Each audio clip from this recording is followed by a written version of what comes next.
secrecy is repugnant in a free and open society. And we are, as a people, inherently and historically opposed to secret societies, to secret oaths, and to secret proceedings. We decided long ago that the dangers of excessive and unwarranted concealment of pertinent facts far outweighed the dangers which are cited to justify it.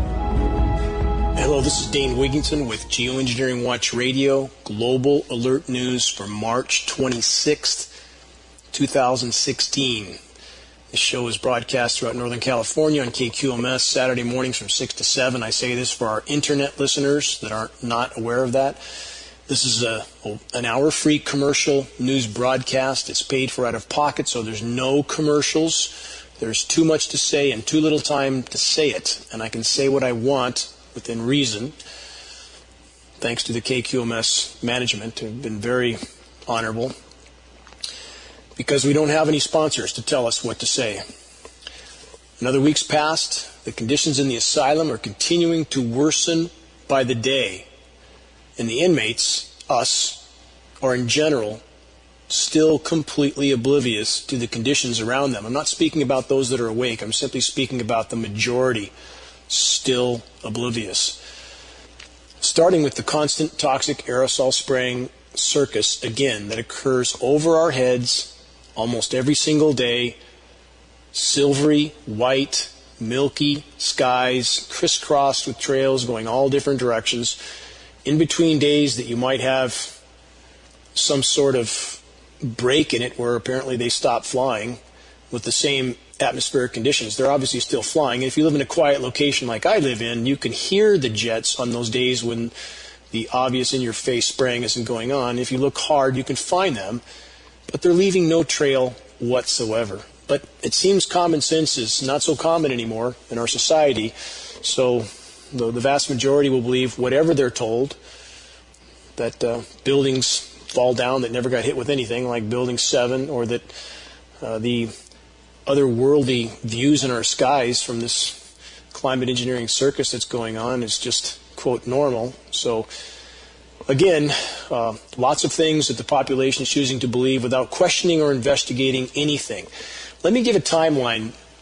Again, there's a lot to cover today, an awful lot. I'm not sure how much I'm going to get through, but I'll try. And for the record, by the way, British historian Arnold Toynbee said this: when the last man who remembers the horrors of the last great war dies, the next great war becomes inevitable.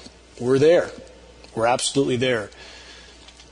Let me give a timeline of planet Earth. I've gone over this timeline once before on a previous show, but it's important because it puts into context the immediacy and severity of what we face, how quickly it's come on.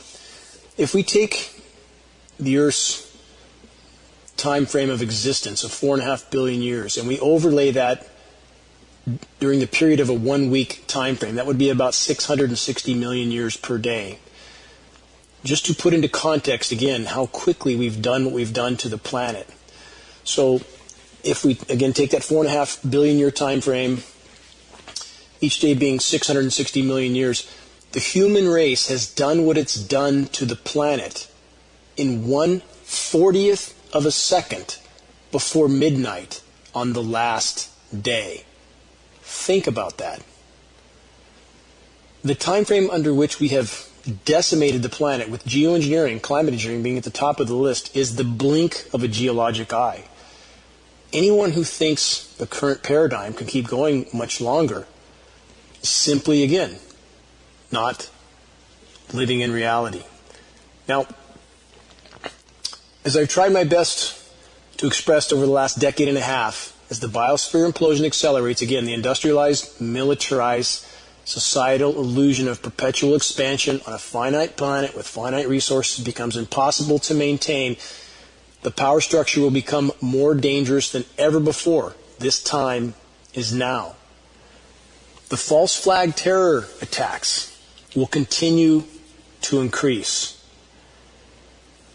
They'll blame the very groups like ISIS that were spawned funded, armed, and fueled by the power structure themselves. And to be clear, ISIS and all those like them are unimaginably murderous and dangerous. I'm not saying otherwise. These people are brutal barbarians. But who is using them as tools of manipulation and control? That's the key, isn't it? Not disputing that such people are incredibly dangerous, barbaric, what they do to their women, and I'm speaking about the ISIS group themselves. I'm not isolating any other religious groups. But we have to remember where these people came from and who spawned them. And if we look at Osama bin Laden, also a tool that was produced, funded, and fueled by the same power structure. How many have forgotten that? Osama bin Laden was crafted by Western power structure organizations. Now, and when something like 9/11 happens, and it's blamed on Osama bin Laden, or these terrorist attacks that are blamed on ISIS, and I'm not saying there's not ISIS personnel involved necessarily, but who else is involved? Who's orchestrating this? Who's really behind the curtain, pulling the levers? And if bin Laden was not, for example, behind 9/11, or some of these other terror groups were not necessarily behind certain terror attacks, why wouldn't they speak out? Why would they speak out? That's what I would respond with. When you have something that happens in the case of bin Laden, who is looked at as a hero by his peers, why is he going to deny that he carried out 9/11? Why would other groups like ISIS deny some terror attack for which they can use as a recruiting tool, and they use to elevate their own position with their peers if they get the credit for this? And for the Western power structure, again, win-win. For those behind the curtain in the Western power structure that are using events like 9/11 and the terror attacks to further their own agendas of total control, both sides of the equation go along. Isn't that what happens? It's exactly what we have. How many people were aware of the British Special Forces that were caught dressed as Arab terrorists? In fact, that's a headline from the Iraq invasion. British Special Forces caught dressed as Arab terrorists. This report continues. British soldiers have been caught posing as Arabs and shooting Iraqis in the occupied city of Basra in southern Iraq. A group of them was caught yesterday by Iraqi police. They were driving an Iraqi car wearing Arab clothing and carrying weapons and explosives. The report continues. The Iraqi police were patrolling the area looking for suspected terrorists or insurgents, and they noticed the men were acting suspiciously. Suddenly, without warning, the suspicious men started shooting at people, but the new Iraqi security forces managed to capture some of them before they could escape. Now, what happened to these men that were captured and put in jail in Iraq? Almost immediately, UK forces with tanks came and freed these men. The provocateurs that we have in every conflict, everywhere, back to the terrorist attacks that just happened in Brussels. When will people see through the facade? This is business as usual. And those who carry out this kind of business are the most despicable forms of human beings.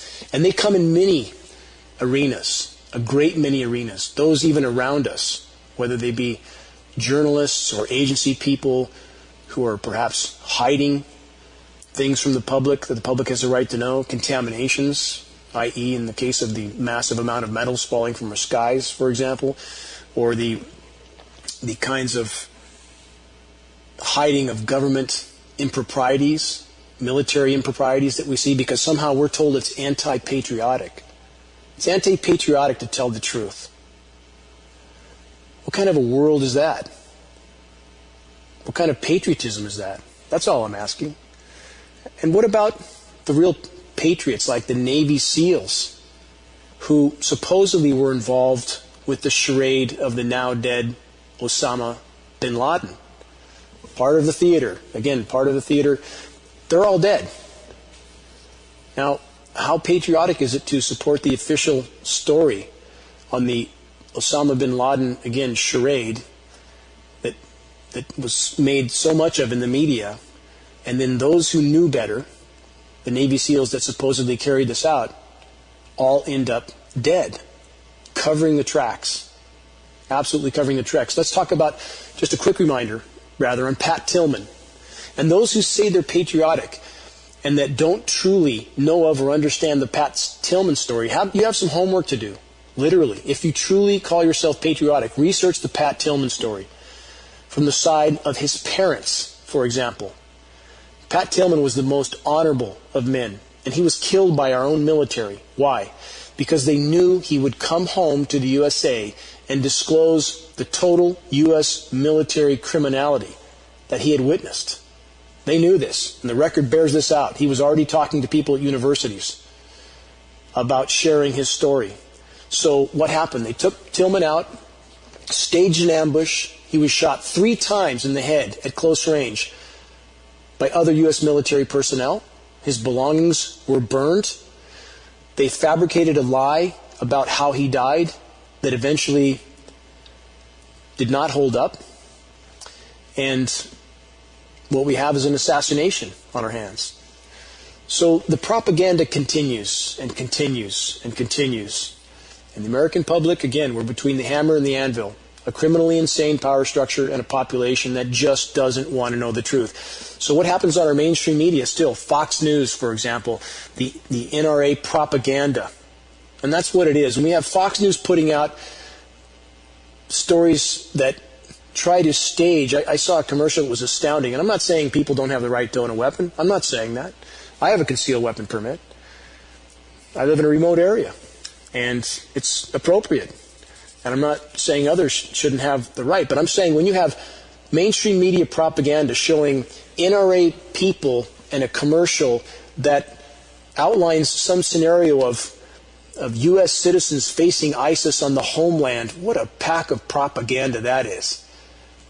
ISIL, again, funded, spawned, fueled, armed by our own government, and then utilized by the media to condition the American population to buy all this fabricated conditioning nonsense. And those with all the weapons that are stocking up and preparing, and the survivalists, if you will, if that's all you're doing, if you're just simply stocking up and preparing to crawl into a hole, you're not helping the situation at all. Because, again, if the whole ship sinks, you're on the ship, you're going down with the ship. How simple is that? Your guns won't save you. If you wanted to do something truly productive, get involved, starting with the fight to expose the extermination of the planet, which is climate engineering. How much more of a direct assault could we have? We're being sprayed every single day. It's raining down on us. We have the lab test to prove it. We have a lot more data to prove it now, by the way. We just have a lawsuit that's been filed in Canada. We should have a lawsuit in the U.S. I hope to announce the beginnings of those proceedings in the next perhaps 2 weeks. We're working on that very, very diligently. We have legislation in Rhode Island that's still in play. Other states looking at this possibility. A lot of people are finally waking up to what's going on above them. I mean, look up. If you want to know what your government's doing, take a look up. If you think your government cares for you, take a look up. Because you're breathing every bit of what they're spraying. And again, why don't we hear about it? Fox News, CNN, MSNBC, it's all part of the same propaganda machine. And who do we see for reporters, for example, on CNN? Wolf Blitzer? I've commented in the past, does anybody think that's really his real name? A former AIPAC lobbyist is now a CNN reporter, and CNN has been pulling out all the stops on telling us something else is coming. More terrorist attacks are coming. They know this. It's funny they don't seem to know enough to stop anything. Not 9/11, nothing else that we hear later that they had reports of was going to happen. And of course they knew because it's being planned from the inside out. But after such events happen and they want to terrorize the population more, get them to conform more, they always make sure to tell us that more of these events are coming. Be afraid. Be very afraid. Do whatever we tell you. If you want to be safe, do exactly what we tell you. And again, to point out who funds both sides of conflicts, who funds both sides of wars. You don't need to go any farther than Prescott Bush, Granddad Bush. Look up Prescott Bush and research him. If you're truly a patriotic person, look it up, and you'll find out that Prescott Bush, Granddad Bush, helped to fund, he was with the financial institutions that were funding both sides of World War II, that they were funding the Nazis in World War II. Business as usual. And I'm not saying any other political party is any different. Obama, no different. Clinton, all these people. Cast of criminals, period.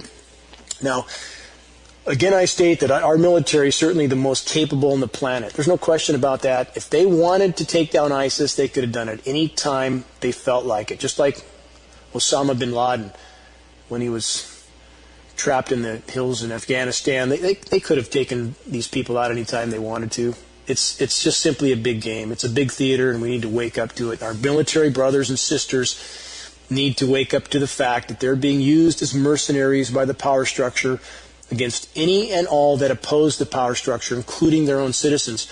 And when I say opposing the power structure, I'm simply saying that any citizen who tries to exercise their constitutional rights is perceived by the power structure to be an opposing force. That's simply where we're at. And again, I want to reiterate, how did the train go so far off the rails? Why is it so difficult to wake up the population to what's going on, or to change the course of the sinking Titanic on which we're all passengers? Because those that are awake are metaphorically caught again between the hammer and the anvil. The clinically insane, completely out of control power structure on one side, and a majority of the population on the other side that absolutely does not want to wake up to reality on any critical front. In regard to the geoengineering issue, and again, I come back to this issue constantly because there is no greater or more immediate assault. How long can you hold your breath? Look up, and if you think that material you see being sprayed above you, and it is being sprayed, we have the film footage to prove it. We have the lab tests to prove it. We have the patents to prove it. We have the government documents to prove it. Presidential reports to prove it. Mountains of data for any who really want the truth. But this stuff's coming down on all of us. How long can you hold your breath?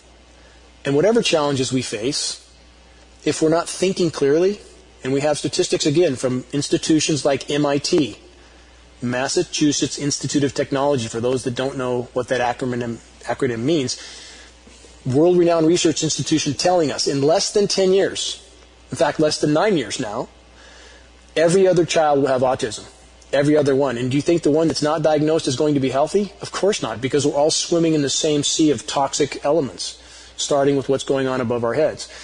Now, again, regarding the geoengineering issue and my constant calls to reach critical mass on that issue, many don't hear that for the reasons I just outlined. Because we have a population that really doesn't want to change their lifestyle, to change their priorities, to focus on the fight for the common good. Most don't want to do that. They don't want to hear about any of this.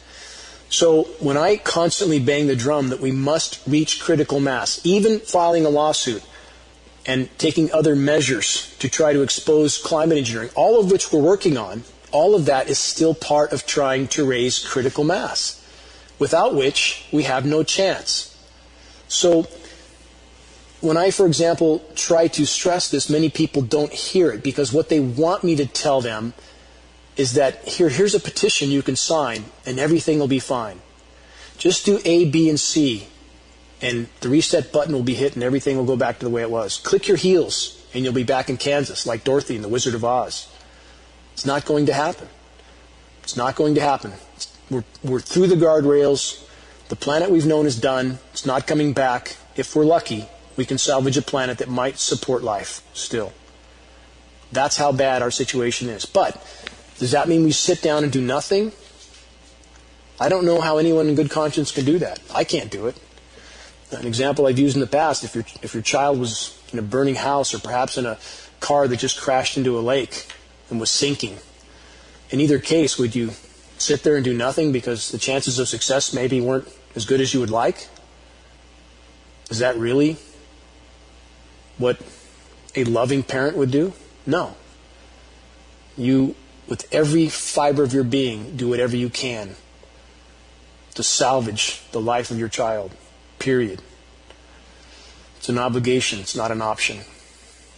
Now, a few headlines. I want to go through a number of headlines here because I want to continue to try to point out the bigger picture to people so that the severity of what's happening is clear on all fronts, because everything's connected. Everything's connected. 9/11, the toppling of the Middle Eastern countries, the positioning, maneuvering that's going on right now around the globe as the biosphere collapse and the economy's collapsing and the central banks are doing whatever they can to keep the facade going as long as they can.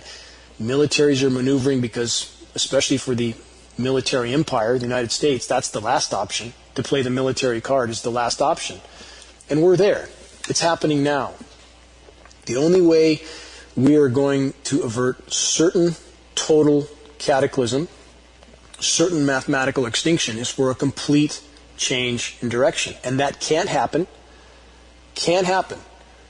without all of us engaging in the battle for the common good, starting with the battle to reach critical mass of awareness, starting with the most important issue of all, the global atmospheric spraying, which is killing everything, literally.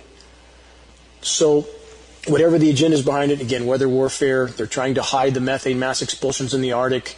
We have multiple countries involved with this, all the major powers involved. So even, I want to point this out too, even when we see Russia behaving in a more sane manner, and they have in Syria, Russia's been the sanest one in the room there, and in many cases even in Ukraine, but Russia's still a part of what's going on in many aspects, starting with climate engineering. They're still a part of it. They're absolutely involved with it.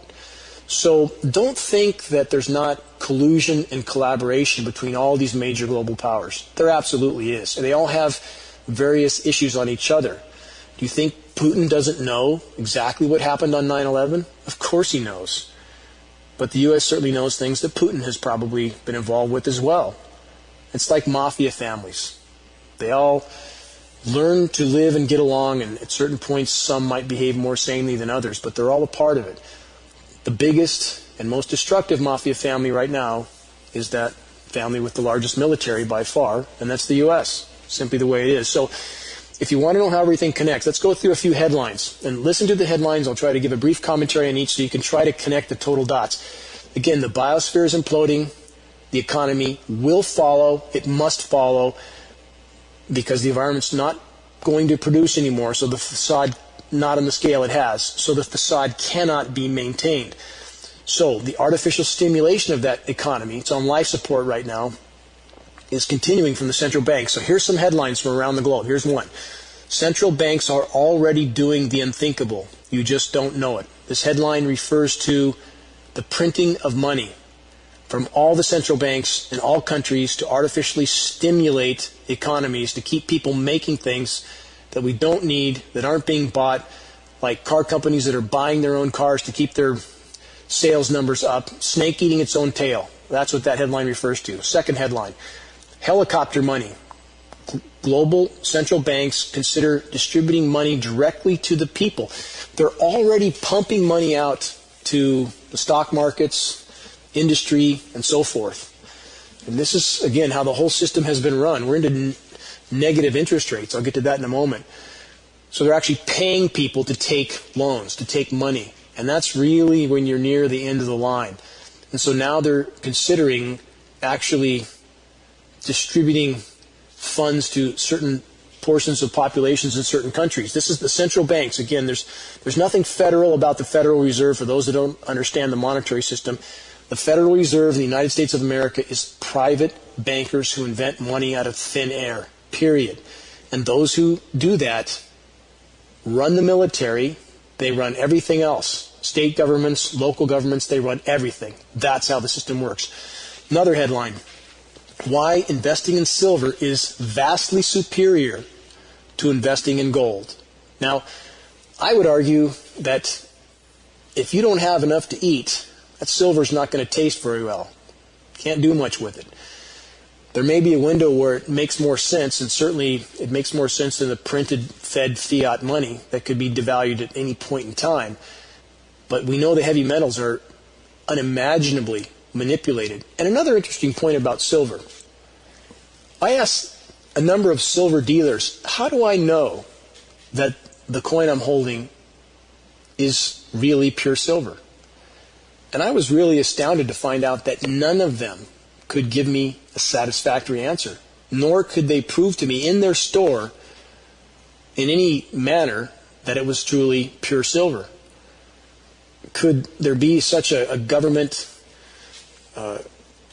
deception on a precious metal in order to make sure that there's enough supply to always meet the demand and the true value can never be realized? A lot of things are possible. I'm not saying any conclusion on that regard. I'm just saying that we should question everything, period. Another headline: economic woes push more Russians into poverty, highest level in a decade. This is happening around the globe. It's not just in Russia. Again, as the environment falters, as the biosphere can't produce, everything else will follow suit. Another headline: United States and South Korea commence joint naval exercises.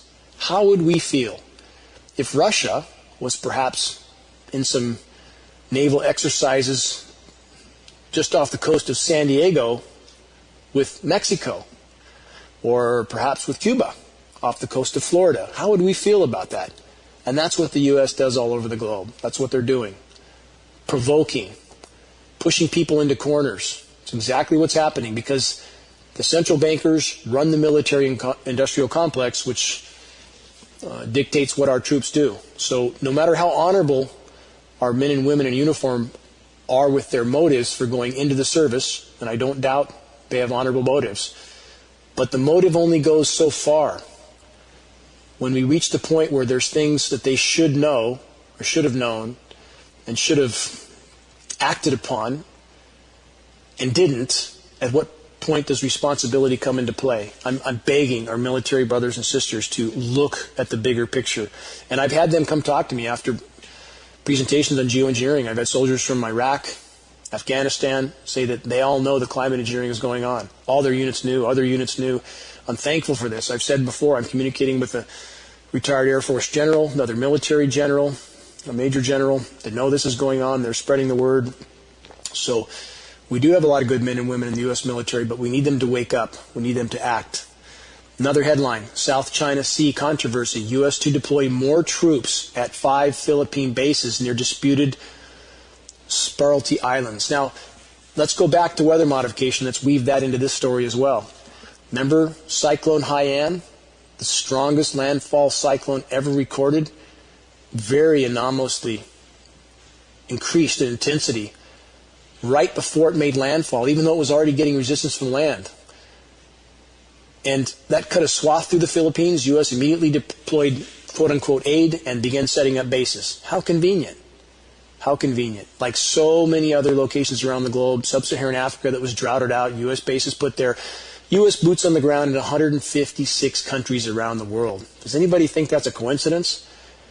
And does anybody think it's a coincidence that in every one of these countries that we can locate, identify, and evaluate weather patterns, there was climate catastrophe that brought these countries to their knees, and then U.S. boots show up? And if countries don't comply, like in the case of Pakistan in 2010, that showed resistance to U.S. policy, their country was immediately put under, 20% of the country was put under water. Record flooding devastated that country. Thailand, 2011.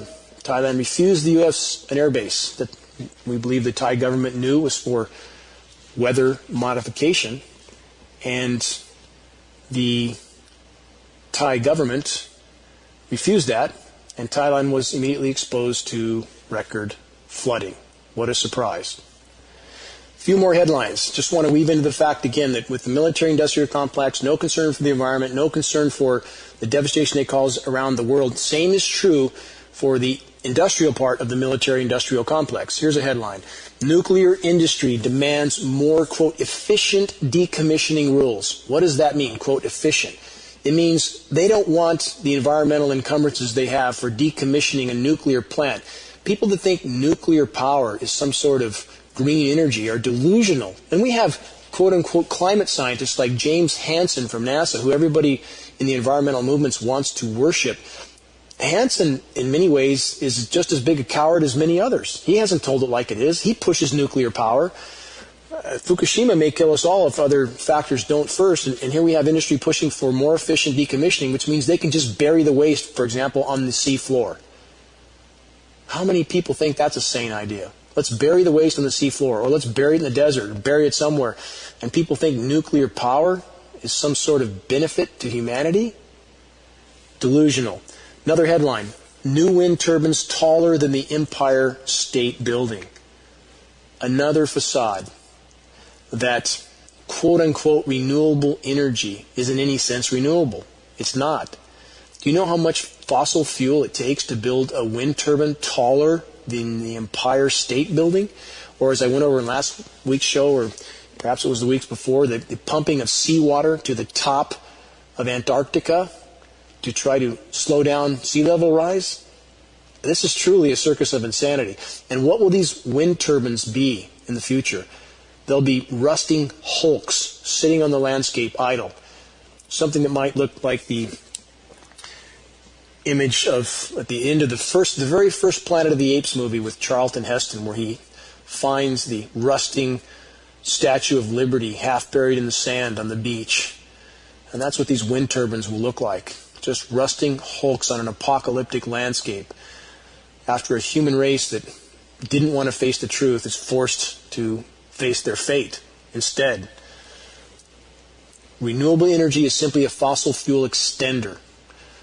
It's better than hydrocarbon, but not far behind in many ways. The production of solar panels, and I'm off-grid, by the way. For those that don't know, I'm completely off-grid. My home is the cover article of the world's largest renewable energy magazine. I certainly feel it's better than other options, but it's not a cure. It's still not a cure. We have to live with nature. As I've stated before, our struggle against nature is a struggle against ourselves, period. There's no shortcut. We have to live in a truly sustainable manner, and we are doing everything but that. Another headline, severe dry spell parches Asian farmlands. Again, where's the weather warfare here? You can't have less overall rain on a warming planet without geoengineering. Can't have it. So anywhere we see these protracted droughts, and they're everywhere, atmospheric humidity is declining on the planet. How is that possible? And why don't we have climate scientists show some spine? We have a science community, and so much in academia and media, that are nothing more than spineless cowards. So many of them. And I'm sorry that that's offensive to people, but it's simply the truth. I understand people are afraid, and in many circumstances I am compassionate to that they're afraid if they speak out, they're going to lose their jobs, or worse. But again, I point out, if the whole ship sinks, how much will your job matter? How much will your paycheck and your pension matter? And we have plenty of cowards here locally in Northern California, like our local Record Searchlight, or KRCR, who apparently there, in that case, Mike Mangus has, as the last email exchange I had with him, where he was comparing geoengineering, which is being talked about by the entire climate science community, militaries and governments around the globe, and he compares it to Bigfoot. And then we have, at that same email conversation, a 40-year aeronautical physicist chime into the conversation, backing up everything that I've said and stated for my data. And Mangus apparently has blocked everyone from his email now. That's cowardice. It's simply cowardice. So I'm going to call it what it is. And it's up to the citizens, though, to take a stand on this, to say, hey, this is not acceptable. If these are the journalists, the meteorologist, Mike Kruger, who both of which, Mangus and Kruger, refuse to, this is KRCR for my internet listeners, this is the local ABC affiliate, and they refuse to even address the community questions on this issue at all, that's cowardice. No shortage of it. Another headline, no water, no jobs, how water shortages threaten jobs and growth. Right back to geoengineering again. Right back to the same underlying theme that affects everything from the air we breathe to the water we need. And on the water, in regard to Redding, I'll get to the weather report here in a moment, because although Redding is over the normal average rainfall so far for this year, that is not the case in the surrounding mountains. Not even close. I'll outline that in a moment. James Hansen's climate bombshell. Dangerous sea level rise will occur in decades, not centuries. Another new big headline. Lots of new climate headlines. I'm going to get to a few in a moment. But here again, James Hansen with NASA, who is worshipped by the environmentalist community. But the same James Hansen who pushes nuclear power And even with his bombshell, quote, report, still radically short of how bad it is. When people say that the climate science is being exaggerated, or not reported correctly, I should say, I agree. It's not being reported correctly. It's far, far worse. So if we go back to, for example, what some of us were saying 10 years ago, that everything was much worse than the worst case scenarios being reported. And now, after 10 years, all the experts are beginning to allude to that fact, but still pulling punches. When will they tell the truth? I simply want to know when they'll tell the whole truth. That the climate is totally disintegrated and geoengineering is real, has been going on for 70 years, has been a major factor in pushing us to this point, is doing unimaginable harm and poisoning everything in the process. But none of these people are showing the kind of courage that we need to change the direction of the ship. And it's up to us then, the people, to contact these individuals, find their emails, find reports like one that was just sent to me, by the way. There was no name, no return address, no nothing. I just got in the mail today a copy of Professional Pilot, a magazine clearly put out by those in the industrial complex. And in that article, as people are waking up to the climate engineering issue, of course, there's a full color, massive spread on contrails by someone named Karsten Sheen, who works for NOAA, who's clearly doing the bidding of the power structure, on a massive article to tell us all that it's all just contrails, condensation, and that the chemtrail hoax is just a hoax. Now, here's a NOAA scientist putting out a giant propaganda piece, brand new. This is a brand new issue, March of 2016, in Professional Pilot. Not a single mention of geoengineering from a climate scientist, not one. Same tactic used by our local media, KRCR and the Searchlight. They refuse to use the science terms because if people searched climate engineering or geoengineering or solar radiation management, they would very quickly know that what's going on in our skies is all too real. But they won't do that because they're so cowardly, they simply want to do what they're told, collect their paycheck, and go home. So what we do with people like Karsten Sheen for NOAA, who wrote this article, we will find their public address, their public email address, and we'll make sure that the whole anti-geoengineering community gets it. And we all need to pursue the kind of people putting out this propaganda. We all need to post their public emails. That's completely legal. And we need to tell them how we feel about their deception, that they are helping to hide an issue of immense gravity that's done unimaginable and irreparable harm to all of us, including our children. Does that not make them accessories to the crime if they're helping to hide it? That's the case with every other crime. Why would it be different here? So instead of just being angry, find the contacts for these types of people, put a copy of the propaganda they've put out, and put their public email contact and ask others to tell them what they think of their behavior. Do it professionally, articulately. Don't publicly threaten anybody. That's not what we need to do. That's exactly what the power structure want us to do. Don't do that. Don't go down that road. People send me comments at geoengineeringwatch.org. They send it to our administration and threatening comments of violence they want to take. We won't post that. Never. So don't try. That's exactly what the power structure wants. We need the U.S. military on our side.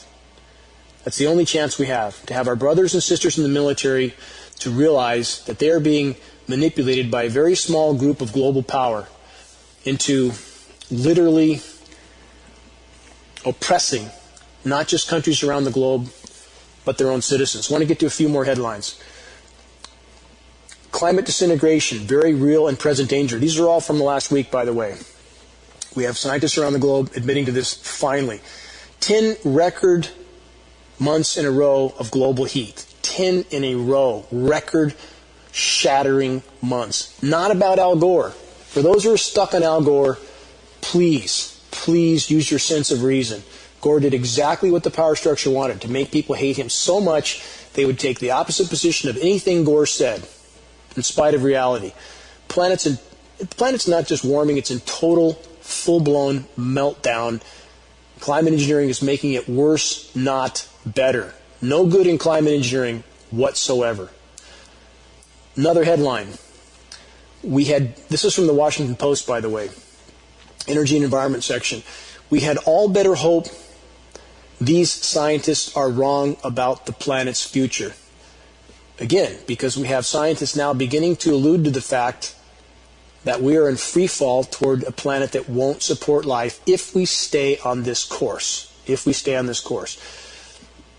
Another headline for those that still are trying to convince themselves that the planet is cooling and not warming, which is so far beyond ridiculous, I don't have the words for it. Perilous Arctic passage that foiled centuries of explorers to be opened to cruise liners. Now, I just want to ask, if the planet is cooling, then why is the ice melting around the globe? Why is the Arctic Passage now opened up for cruise ships? Why is methane thawing and releasing everywhere? Why are forests burning up around the globe? Why do we have all this going on if the planet's not warming? And there are some who would argue that we don't know if the planet's warming or cooling because of climate engineering. Now, that's not right either.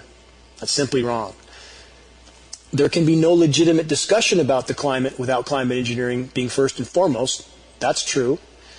And climate engineering is, all data indicates, not only making the climate situation far worse, not better, it's also poisoning the entire planet. That's true. But to say that we don't know the planet is warming, that's not true. Again, it's like that would be like finding a body in the street with maybe a long list of injuries, and you don't really know exactly what killed the body first. And that's like saying, well, we don't really know if the body's dead because we don't know what killed it. Well, that's not really right. So, again, planets in meltdown, geoengineering making it worse. Another headline. Current record-shattering temperatures are shocking to even climate scientists. February 2016 obliterated all former months ever recorded on the planet. It's getting warm at an astounding rate now. This is a non-linear equation. That's what people need to understand. Non-linear. It's exponential. Another headline. We have the polar regions trigger unstoppable ice melting and sea level rise. It's happening fast. From down under, let's go to the southern hemisphere. This is from Australia. Climate Council call for action against global warming amid record-breaking heat waves in Australia. Another one from down under. Faster than predicted upside-down rivers threaten Antarctic ice shelves. Now, what's happening there? It's not just Antarctica, but the Arctic. The geoengineers are and have been chemically ice nucleating over the poles for decades, since it appears the mid-40s. So they've kept the poles intact in many ways, and we have photographs of ice nucleating occurring on the surface. And for people who don't think they can chemically ice nucleate, then I would ask you to tell me how we have 40-pound ice boulders floating around Lake Michigan in 40-degree water. How do you have that? And those who don't believe it, look it up. I'm simply asking you to look it up. And we have the same phenomenon occurring all over. Why do we have ice boulders anyway in these lakes? They were never seen historically. Why do we have ice boulders washing up on oceans and other lakes around the world suddenly? Because chemically nucleating material are falling on these bodies of water, and they create a spherical buildup around that chemically nucleating material, and we have ice boulders, even on 40-degree water. So that's what's happening in the Arctic and so forth. But as the oceans warm, even though they're trying to chemically nucleate the surface, you have warm water underneath eroding the glaciers from underneath, and that's the upside-down rivers in the Antarctic. So statistically, even though you might have them able to hide the severity of the ice melt by saying there's a lot of surface area on the ice, so that they statistically make it look like it's not shrinking, it is shrinking. The mass is plunging the volume. That's all that matters. So what happens in the Arctic? We just had a massive chunk of ice break off the Arctic ice cap. Now, and that breaks into little pieces and scatters over a wider area of ocean. So guess what? The way they keep statistics, the ice cap just got bigger. Not smaller, it got bigger, because our government considers any area of ice with 15% of ice or greater is ice pack. So when a big chunk of solid ice breaks off and breaks apart and scatters amongst a much wider section of ocean, now we have a bigger ice cap, because we have 15% of ice floating around that ocean. We still have 85% ocean, but this is how the statistics are manipulated to hide the severity of what's going on. So in regard to North State weather, I want to cover a couple quick issues here. And The rain in Reading. Reading's at about 33 inches, I believe, which is a little ahead of schedule, ahead of normal. The area I live in, normally, if Reading gets 33 inches, we would have 70 here. And we've got about 43, 44. And this is what's been happening the last 8 years. This is how they statistically hide the rain that's not falling. So they'll take a rain measurement from the valley, but the mountain areas surrounding that should get 2 or 3 times more rain are not getting that exponential increase in rain. So the population thinks everything's fine, but it's not, because the particulates in the air are migrating that rain to other regions. It's part of how they create the canopy of cloud cover. They need moisture in the air, so they don't let it all fall. And this radically disrupts evaporation over the ocean, by the way, the light scattering particulates. So we have precipitation readings being skewed locally.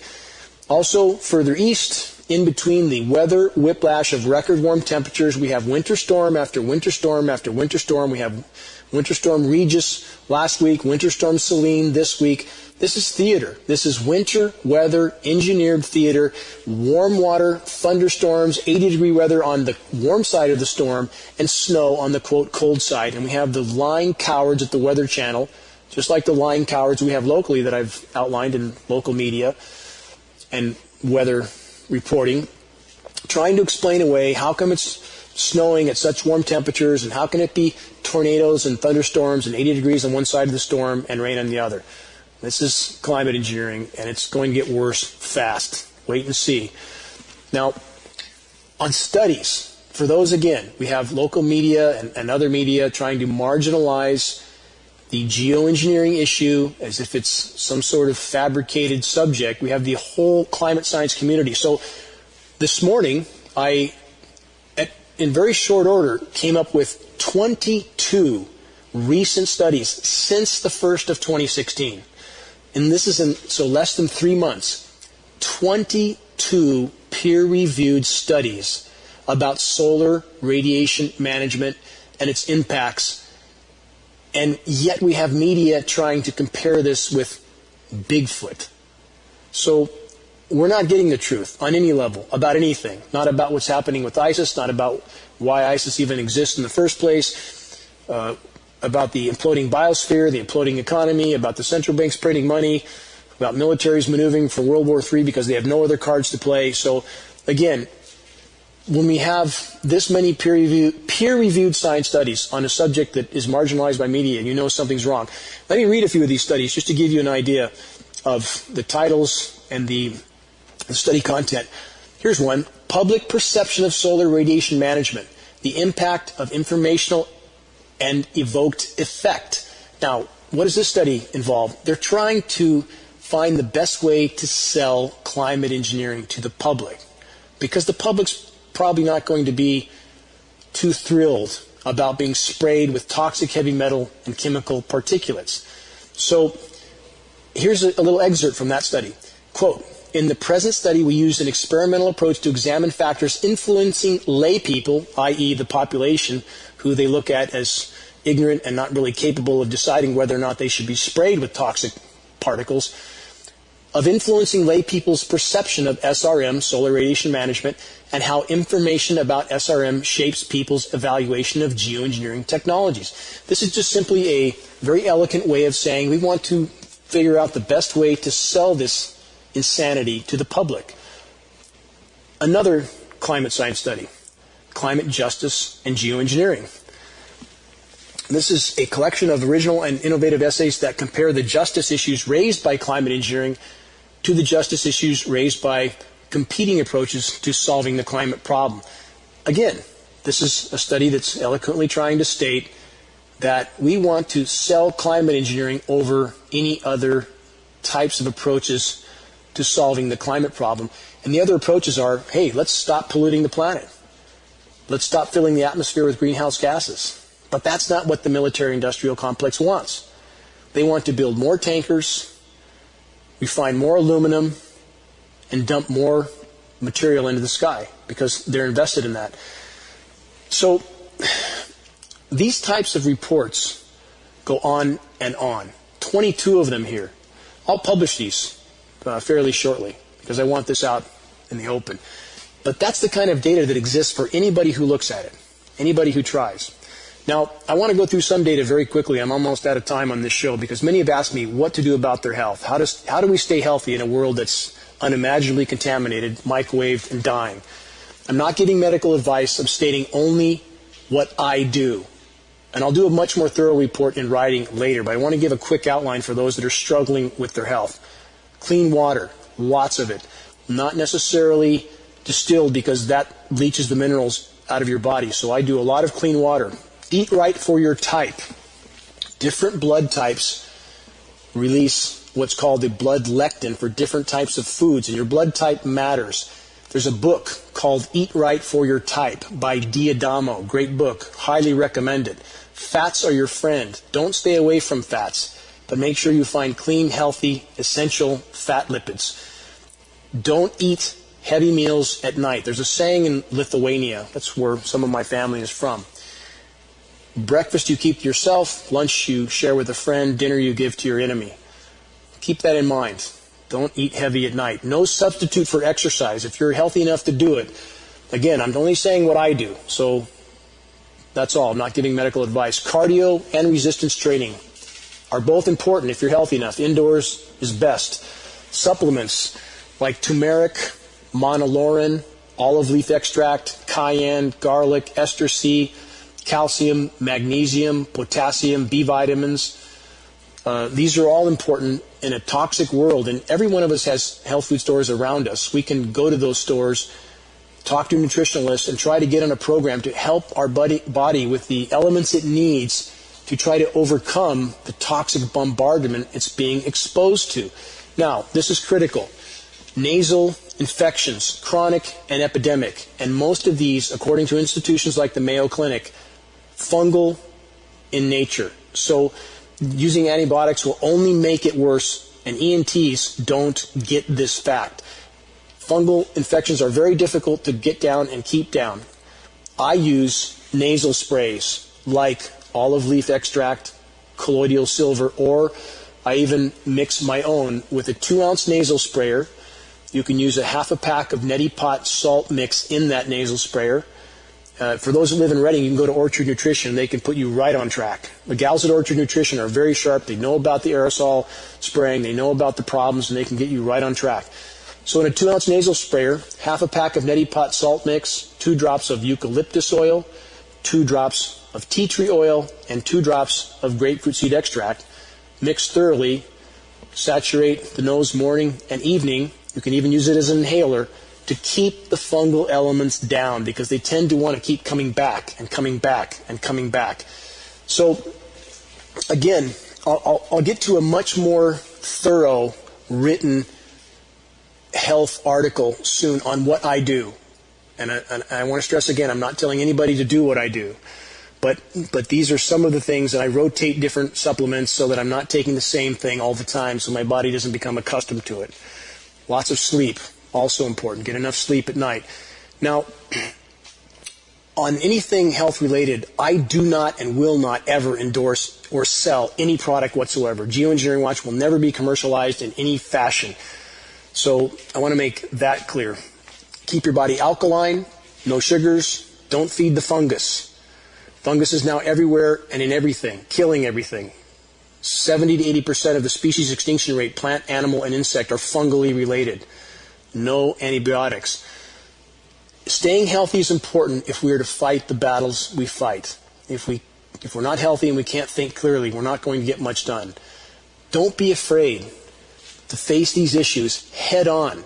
Abandon what you thought would be and embrace what is. Wish for what you get and you will always get what you wish for.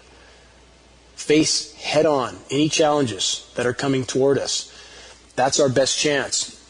Critical mass is absolutely the bottom line to our legal efforts and to every other effort we make in this arena to help expose the insanity, to help expose climate engineering. So, again, educate yourself, share credible data with others, try to wake those up around you, reach out to groups, organizations, and individuals that would care if they only knew. Make every day count. It's up to all of us. We can't win this battle with a few. All of us are needed. Until next week, this is Dane Wigington with GeoEngineeringWatch.org.